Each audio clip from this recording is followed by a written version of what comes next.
Exercise D. Complete the questions for these answers.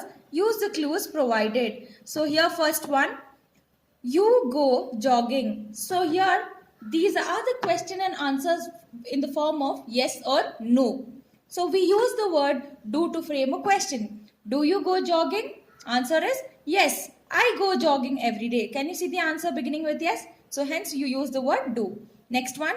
You jog alone or in a group. So there is a question which is asked, which you have to frame. And answer is I jog alone. So how do you frame a question? Do you jog alone or in a group? So the answer will be like I jog alone. Got it? So here, sixth one. When people jog. Answer. People usually jog in the morning before the breakfast. So the question will be like, when do people jog? Answer will be, people usually jog in the morning before breakfast. Like this, you have to finish the other questions. Next, exercise E. Read this story, then write at least 8 questions about it on the next page. Story is given. You have to frame interrogative sentences, questioning sentences, right? So here you will read this story and frame questions.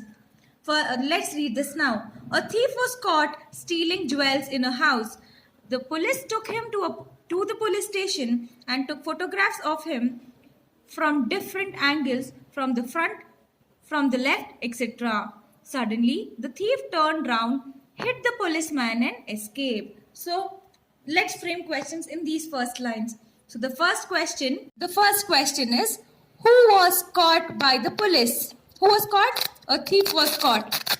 But next will be, when was he caught? In the statement it is given, a thief was caught stealing jewels in a house.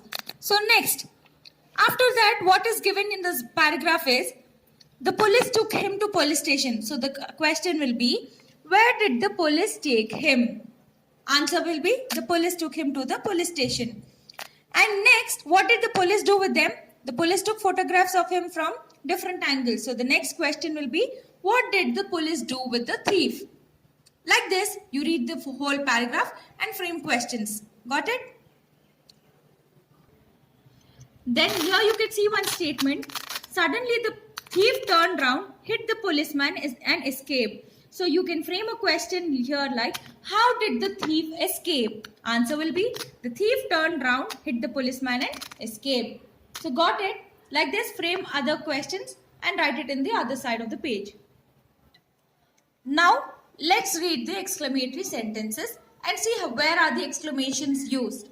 So here, exclamations are used. Like, which are the exclamations? What. After the word what and any sentence and an exclamatory mark, that is before noun phrases. When a noun phrase is used to express any emotion, we use the word what, write the noun phrase and put an exclamatory mark. Next, how, then the sentence, exclamatory mark. So before adjectives, without nouns and adverbs. So adjectives are describing words, right? So example, how beautiful it is. So like this, you use the word how to express an emotion or your happiness, whatever joys you have. Then next, what plus uncountable noun. You'll tell no in class, what nonsense. What do you understand? Does nonsense give any number to us? No, it's uncountable noun. So you use what with uncountable nouns to express. And then what plus a plus countable noun. So when do you use a? When there is a single object. So at this point, you will use what a mess, which means that it can be counted. So hence, exclamatory marks can be used for countable nouns with exclamations. And then we have what plus adjective plus noun. So what adjectives are describing words along with the noun. So noun can be a boy, and adjective we can describe a boy like what a tall boy. And here example goes like this. What lovely music. You have to use an exclamation. And then how plus adjective. Adjectives are again describing words. So we use how with describing words. For example, how exciting, how chilling. So these words can be used for exclamations. And then we have how plus adverb. Adverbs, what are adverbs? They are describing words for verbs. So example, how suddenly it rained. Got it? And then we can place the what phrase before the verb phrase.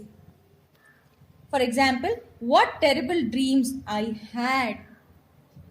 And what an idiot I've been. Okay, so now we will do the exercises which are followed by this.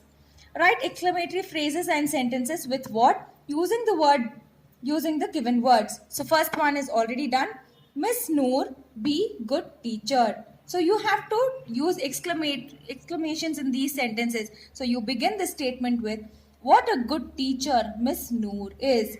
So here we have Miss Noor as noun. So this becomes a noun phrase, a good teacher. So what a good teacher Miss Noor is. Next, terrible accident. Again, we have to begin all these sentences with what? So we can tell it like this. What a terrible accident it was. And end up with an exclamation.